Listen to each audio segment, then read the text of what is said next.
नमस्कार। देश देशांतर में आपका स्वागत है। मैं हूं कुर्बान अली। बीजेपी की राष्ट्रीय कार्यकारिणी में पारित किए गए आर्थिक प्रस्ताव में दावा किया गया है कि लगातार 2 वर्ष से सूखे की मार झेलने और दुनिया भर की आर्थिक मंदी के बावजूद भारत सबसे तेज़ विकास दर वाली अर्थव्यवस्था बनकर उभरा है। आर्थिक प्रस्ताव में कहा गया है कि आर्थिक विशेषज्ञ, थिंक टैंक, विदेशी संस्थाएं और अंतर्राष्ट्रीय मीडिया ने भारत की विकास गाथा को स्वीकार किया है और मोदी सरकार की विभिन्न योजनाओं एवं पहलों की तारीफ की है। आर्थिक प्रस्ताव में दावा किया गया है कि यूपीए सरकार के समय अंतर्राष्ट्रीय समुदाय भारत को खारिज करने लगा था और इसे पिछड़ी अर्थव्यवस्था करार दिया जाने लगा था, लेकिन मोदी सरकार के कार्यकाल में सन 2014-15 में भारत की जीडीपी दर 7.2% रही, जबकि सन 2015-16 में ये दर 7.6% रही। प्रस्ताव में ये भी कहा गया है कि फरवरी 2015 से केंद्र सरकार ने 1 लाख करोड़ से ज़्यादा की अटकी हुई परियोजनाओं को हरी झंडी दिखाना शुरू किया, जिसके सकारात्मक नतीजे निकले। इस कारण निवेश में धीमी बढ़त के बावजूद सकल घरेलू उत्पाद बढ़ा है। यदि अटकी परियोजनाएं सक्रिय हुई तो विकास दर और मजबूत होगी। प्रधानमंत्री नरेंद्र मोदी के नेतृत्व में विश्वास व्यक्त करते हुए पार्टी ने भरोसा जताया है कि देश की अर्थव्यवस्था तेज़ी से अग्रसर होगी और सामाजिक समता तथा आर्थिक सशक्तिकरण से देश के गरीबों का जीवन बदलेगा। दूसरी ओर संयुक्त राष्ट्र ने प्रति व्यक्ति आय की दुनिया भर के देशों की जो सूची जारी की है, उनमें भारत 150वें स्थान पर है और सरकारी आंकड़ों के मुताबिक भारत पर विदेशी कर्ज 543 अरब डॉलर है, जो मार्च 2014 में 446 अरब डॉलर था। देश देशांतर में यही विषय आज हमारी चर्चा का, जिसमें हम देश की अर्थव्यवस्था की नब्ज टटोलने की कोशिश करेंगे। इस चर्चा में मेरे साथ जुड़ रहे हैं देश के जाने माने अर्थशास्त्री प्रोफेसर संतोष मेहरोत्रा, आरएसएस विचारक प्रोफेसर राजवीर शर्मा, कांग्रेस पार्टी के प्रवक्ता विवेक बंसल, आर्थिक मामलों के पत्रकार हरवीर सिंह और इलाहाबाद से हमारे सहयोगी विशाल दहिया भी जुड़ेंगे। आप सभी का स्वागत है। सबसे पहले संतोष मेहरोत्रा साहब, मैं आपके पास आना चाहूँगा और ये आपसे समझना चाहूँगा कि देश की अर्थव्यवस्था की जो रोज़ी पिक्चर अभी बीजेपी के आर्थिक प्रस्ताव में बताई गई है, क्या आप वाकई उससे सहमत हैं? क्या वाकई देश इस तेज़ गति से आगे बढ़ रहा है? देखिए, मोटे तौर से तो सहमत हूं मैं, और उसके कई कारण हैं कि पॉलिसी पैरालिसिस तो थी ही जब पिछली सरकार का समय समाप्त हुआ, और उसमें डिसीशंस लेने में बड़ी रफ्तार आई है पिछले 2 साल में, इसमें कोई दो राय नहीं है। और इन्फ्लेशन दर, मुद्रास्फीति की जो दर है वो काफ़ी तेज़ी से गिरी है। एक बहुत बड़ा कारण यूपीए सरकार का हारने का था कि मुद्रास्फीति बहुत ज़्यादा थी, और इसमें कोई दो राय नहीं है कि नई सरकार ने सप्लाई मैनेजमेंट, खासतौर से ग्रेन्स का सप्लाई मैनेजमेंट बहुत सही किया, क्योंकि 80 मिलियन टन्स का भंडार हमारे पास फूड कॉरपोरेशन ऑफ इंडिया के पास था, तो उसको जल्दी रिलीज करने से फूड प्राइस इन्फ्लेशन काफ़ी कम रहा। इसके अलावा इसमें कोई दो राय नहीं है कि प्रोजेक्ट्स अटके हुए थे, और प्रोजेक्ट्स जो अब रिलीज हुए तो पिछले 6 महीने से इंफ्रास्ट्रक्चर इन्वेस्टमेंट बढ़ा है। तो एक जो बहुत बड़ी कमी नज़र आती है वो जॉब ग्रोथ में, जॉब्स नहीं बढ़ रही हैं। हालांकि सकल घरेलू उत्पाद पिछले 5 साल में सबसे तेजी से बढ़ा है, मगर उसका जीडीपी के ग्रोथ रेट बढ़ने का एक बहुत बड़ा कारण ये था कि इनपुट प्राइसेस यानी कमोडिटी प्राइसेस, ऑयल प्राइसेस बड़ी तेजी से घटे जी, और जब वो घटे तो सेल प्राइस और इनपुट प्राइस के बीच में जो फर्क है वो बढ़ गया, जो हमारी ग्रोस वैल्यू एडेड में दिखाई देता है, यानी जीडीपी में दिखाई देता है। दूसरा कारण जीडीपी के बढ़ने का ये है कि हमारे एक्सपोर्ट्स बढ़ तो रहे नहीं है, मगर हमारे इंपोर्ट्स और तेजी से घट रहे हैं। तो वो इंपोर्ट्स और एक्सपोर्ट्स के बीच में का जो फर्क है, वो एक्सपोर्ट्स बढ़ने वो फर्क जीडीपी में दिखाई दे रहा है। तो रियल ग्रोथ नहीं हो रही, इन्वेस्टमेंट नहीं बढ़ रहा है, निवेश दर बहुत मंदी है, क्रेडिट नहीं बढ़ रहा है क्योंकि बैंकों की हालत खस्ता है। इन्फ्लेशन जरूर कम होगा, मगर एक्सपोर्ट्स नहीं बढ़ रहे हैं और निवेश नहीं बढ़ रहा है। और अगर ये ग्रोथ रेट जो अभी तक हमको दिखाई दी है वो अगर बढ़नी है अगले 3 साल में, तो निवेश दर बढ़ना बहुत जरूरी है, जिसके लिए माहौल बदलना बदलना बहुत ही जी, आप रहें संतोष जी मेरे पास। उसमें मैं आता हूँ, मैं शुरुआत अभी जरूर हो आपके गई पास है। में। मैं आऊँगा अभी आपके पास इस वक्त इलाहाबाद में, जहाँ भारतीय जनता पार्टी की राष्ट्रीय कार्यकारिणी की बैठक चल रही है और जहाँ ये आर्थिक प्रस्ताव कल पारित किया गया था। इस वक्त वहाँ से हमारे साथ जुड़ रहे हैं हमारे सहयोगी विशाल दहिया। विशाल, कल आर्थिक प्रस्ताव पास किया गया, देश की अर्थव्यवस्था की बड़ी रोज़ी पिक्चर पेश की गई। कहा गया कि 7.6% की दर से सकल घरेलू उत्पाद और विकास दर बढ़ रही है। अभी कुछ देर पहले वित्त मंत्री अरुण जेटली ने प्रेस कॉन्फ्रेंस भी की है, क्या कुछ कहा उन्होंने?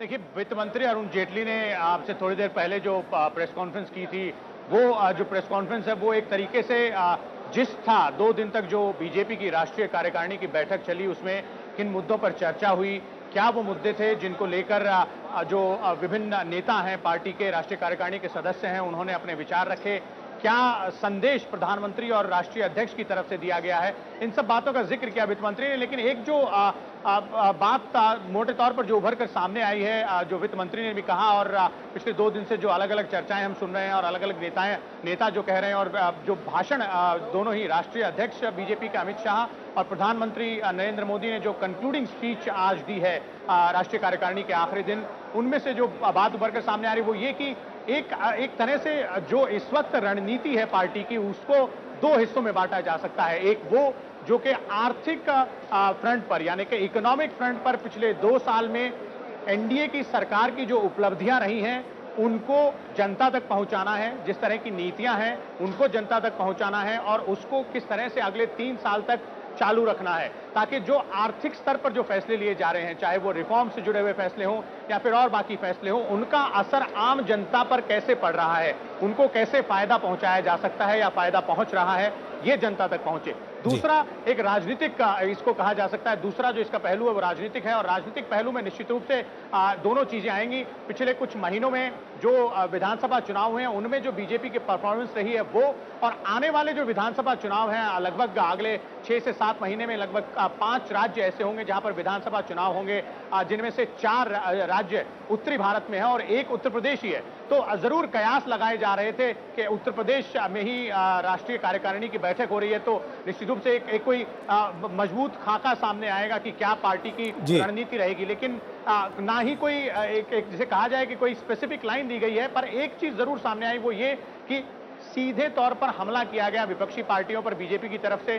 कल भी राष्ट्रीय अध्यक्ष अमित शाह ने अपने भाषण में साफ तौर पर कहा था, समाजवादी पार्टी के खिलाफ के लॉ एंड ऑर्डर यानी कि कानून व्यवस्था के मामले में समाजवादी पार्टी एक फेलियर रही है। और आज भी वित्त मंत्री अरुण जेटली ने, उससे पहले ट्रांसपोर्ट मिनिस्टर नितिन गडकरी ने प्रेस कॉन्फ्रेंस की, उन्होंने भी उन्हीं आरोपों को दोहराया। विशाल, रहे आप हमारे साथ। नजर आ रहा है कि जब 2017 के चुनाव का जी आप रहे हैं, मैं आता हूं दोबारा आपके पास में।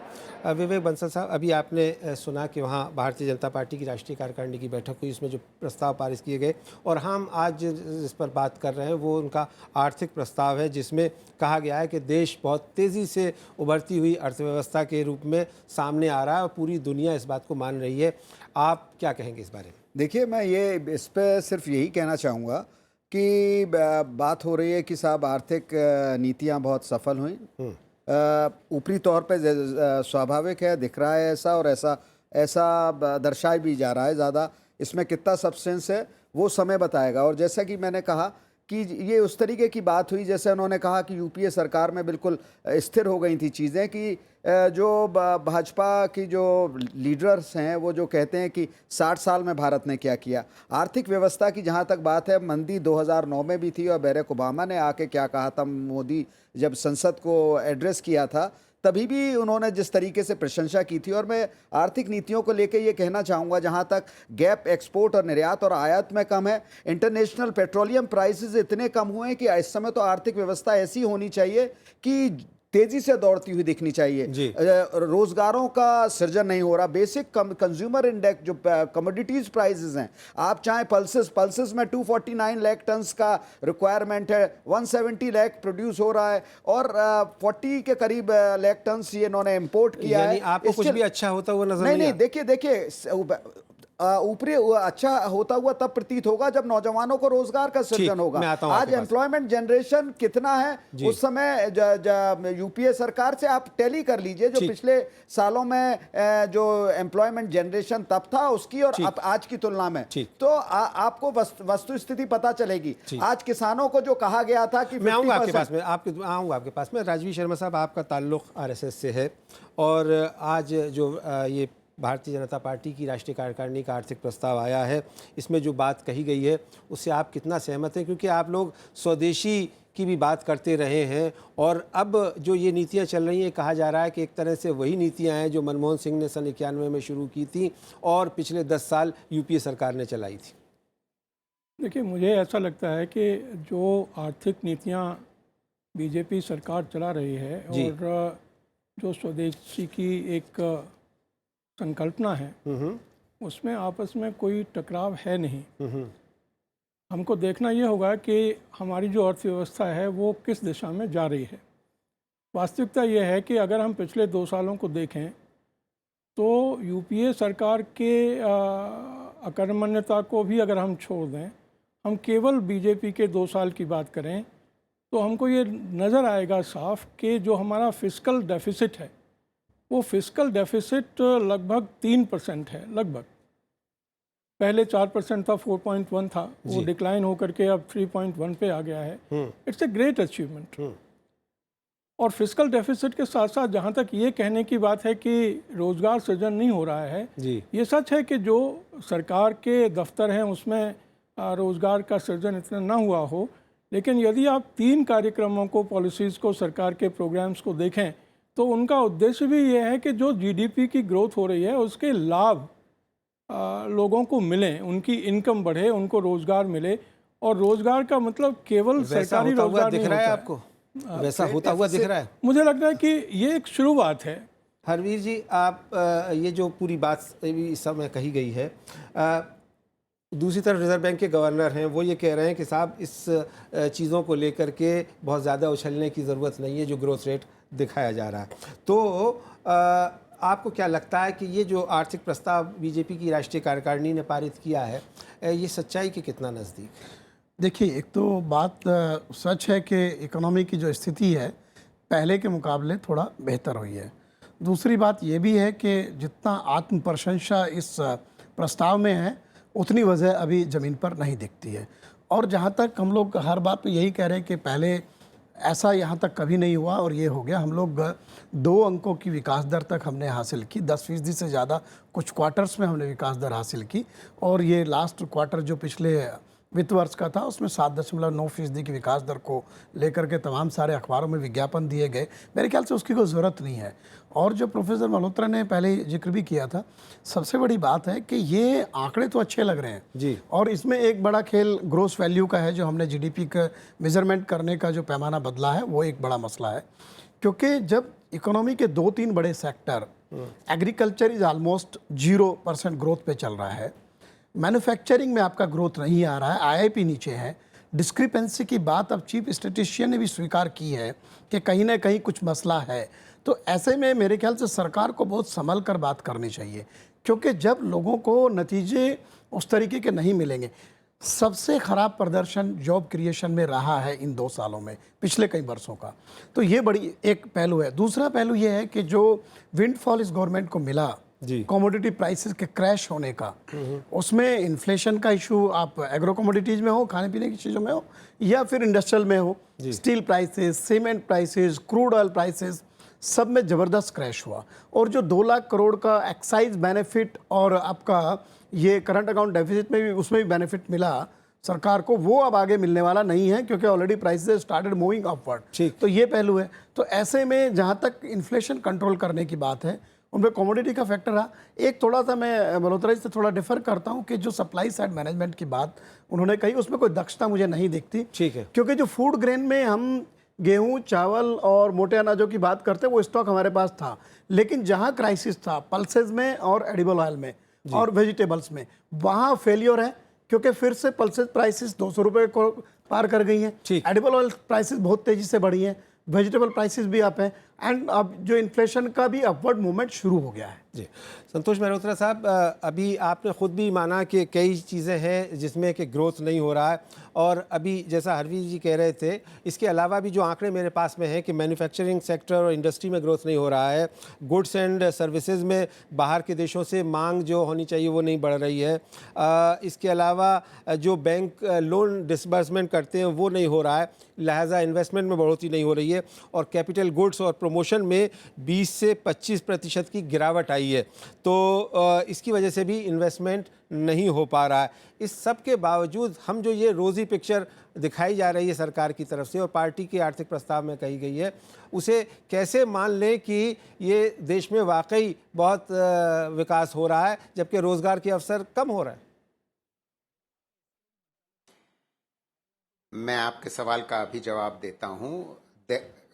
दो कारण हैं जिसकी वजह से आगे चलते हुए संभवतः विकास दर बढ़ सकती है, उस पर मैं एक सेकंड में आता हूं, मगर इसमें कोई दो राय नहीं है। मेरा हरवीर सिंह जी से बिल्कुल भी मतभेद नहीं है और उन्होंने बहुत सी सही बातें कही जी। और मैं तो ये कहूंगा कि हमारे बीजेपी और सरकार के जितने भी साथी हैं उनको कृषि के क्षेत्र में कहीं ज्यादा निवेश करने का सोचना पड़ेगा। केवल इस उम्मीद में रहना कि इस बात बरसात बहुत अच्छी होगी तो पिछले 2 सालों में जो सूखा पड़ा उससे हमारी ग्रोथ रेट कहीं ज्यादा बेहतर होगी जिसकी वजह से डिमांड बढ़ेगी, वो मुझे लगता है थोड़ा सा ज्यादा ऑप्टिमिस्टिक एक मोड ऑफ थिंकिंग है। इन्वेस्टमेंट होगा जिस तरीके से गुजरात में सीएम मोदी ने बहुत ही बढ़िया काम एग्रीकल्चर में किया। कृषि की विकास दर मोदी जी के कार्यकाल में लगभग 8 से 10% थी औसतन। तो एक तो सबसे बड़ी कमजोरी हमारे अर्थव्यवस्था में ये है, मगर दो बातें जो मैंने कही थी जो हमें उम्मीद दिलाती हैं वो ये हैं कि पिछले 6 महीने में इंफ्रास्ट्रक्चर इन्वेस्टमेंट बढ़ना शुरू हुआ है। इस सरकार के आने के 1.5 साल तक इंफ्रास्ट्रक्चर इन्वेस्टमेंट नहीं बढ़ा था। जी, संक्षेप और में ये जो 42 स्टॉल्ड प्रोजेक्ट्स के बारे में रेजोल्यूशन बात करता है और 1.15 लाख करोड़ के प्रोजेक्ट्स जो स्टॉल्ड थे वो फिर से शुरुआत हुए हैं। इस इंफ्रास्ट्रक्चर इन्वेस्टमेंट की वजह से जॉब ग्रोथ भी होने की संभावना है आगे चलते हुए। जब ये पब्लिक इन्वेस्टमेंट होगा तो प्राइवेट इन्वेस्टमेंट भी इकोनॉमी में आएगा। एक तो उम्मीद का कारण ये है। दूसरा उम्मीद का कारण ये है कि फॉरेन डायरेक्ट इन्वेस्टमेंट काफी तेजी से बढ़ा है। जैसे रेजोल्यूशन कहता है कि 55 बिलियन डॉलर 15-16 में आए, जबकि उसके पिछले साल में 41 बिलियन आए थे और 36 बिलियन आए थे 13-14 में। संतोष जी, जरा समय की कमी है मेरे पास में, आप रहे मेरे साथ। ये रफ्तार मेंटेन जी जी जी जी, विवेक बंसल साहब, आपकी पार्टी मुख्य विपक्षी दल है और उम्मीद की जाती है मुख्य विपक्षी दल से कि वो सरकार को आईना दिखाने का काम करे, सिर्फ आलोचना ना होकर के अगर कुछ सकारात्मक टिप्पणी भी रहे और जो उम्मीद आपको सरकार से है या उसको जो आप रास्ता दिखाना चाहते हैं वो उससे कहीं हट रही है, तो उसके बारे में कुछ कहेंगे?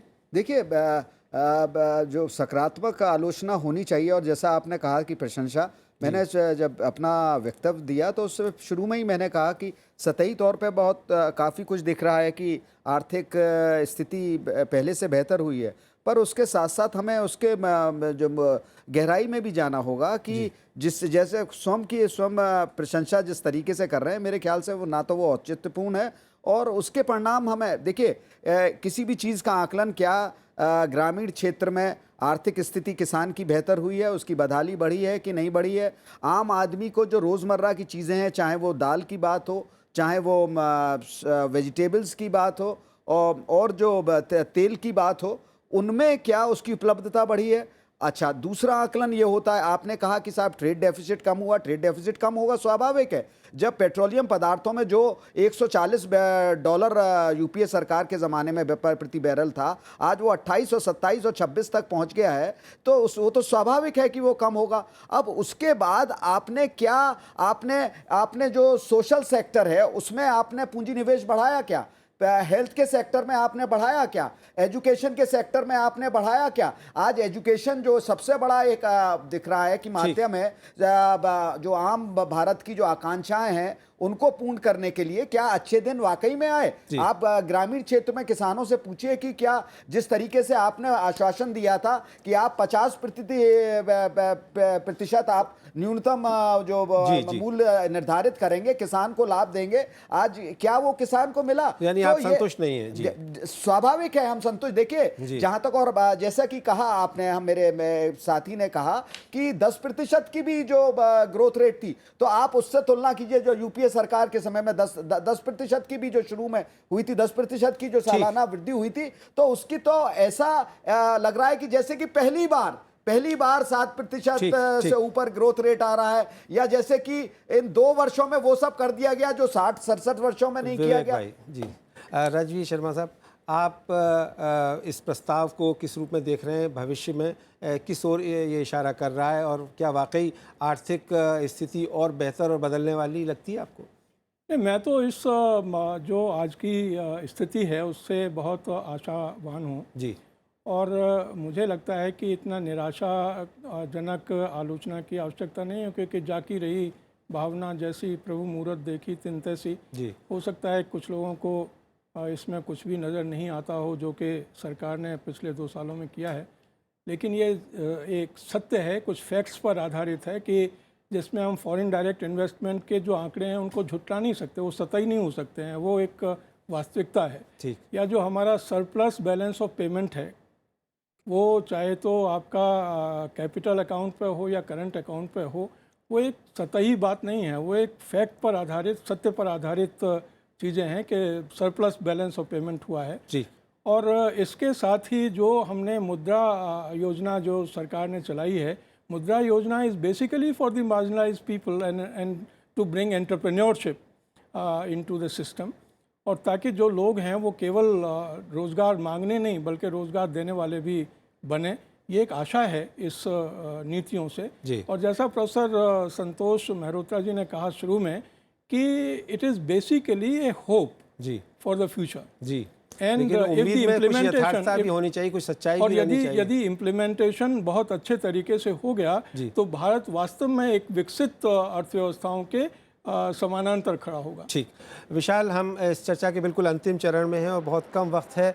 संक्षेप में बताइए कि पार्टी लीडर्स जो राष्ट्रीय कार्यकारिणी के सदस्य हैं इस आर्थिक प्रस्ताव से कितने अपबीट मूड में दिखाई देते हैं, और क्या उनको लगता है कि इस आधार पर वो अपना जनाधार बढ़ा पाएंगे, पार्टी को आगे ले जाएंगे?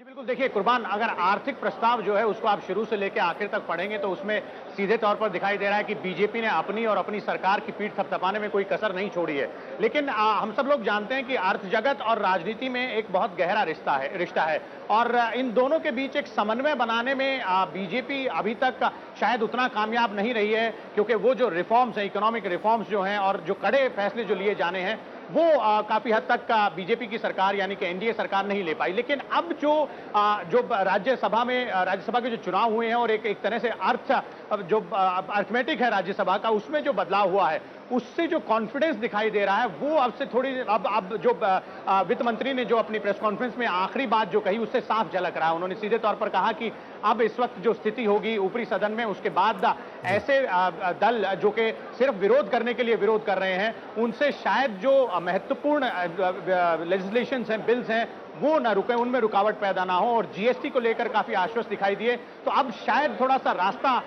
थोड़ा सा आसान हुआ होगा। लेकिन अब देखना होगा कि इस आसान रास्ते पर कितनी तेजी से चल पाएगी सरकार, और जो महत्वपूर्ण बिल हैं, जो इकोनॉमिक रिफॉर्म मेजर जिसे कहा जा रहा है, जो काफी दिनों से कहे जा रहे हैं कि एजेंडे पर प्रायोरिटी है लेकिन अटके हुए हैं, उनको कितनी जल्दी पारित करा सकती है। चलिए, बहुत बहुत शुक्रिया इलाहाबाद से विशाल दहिया इस जानकारी के लिए, और साथ ही हमारे पैनल का भी शुक्रिया, राजवीर शर्मा साहब, विवेक बंसल साहब, संतोष मेहरोत्रा साहब और हरवीर जी, इस चर्चा में भाग लेने के लिए। अब ये आने वाला वक्त ही बताएगा कि भारतीय जनता पार्टी की राष्ट्रीय कार्यकारिणी में जिस आर्थिक स्थिति की बात की गई है, जिस आर्थिक प्रस्ताव के ज़रिए से देश की अर्थव्यवस्था को दुनिया में तेज़ी से बढ़ती हुई अर्थव्यवस्था के रूप में प्रोजेक्ट किया गया है, उसमें कितनी सच्चाई है। देश देशांतर में मेरे साथ इतना ही। नमस्कार।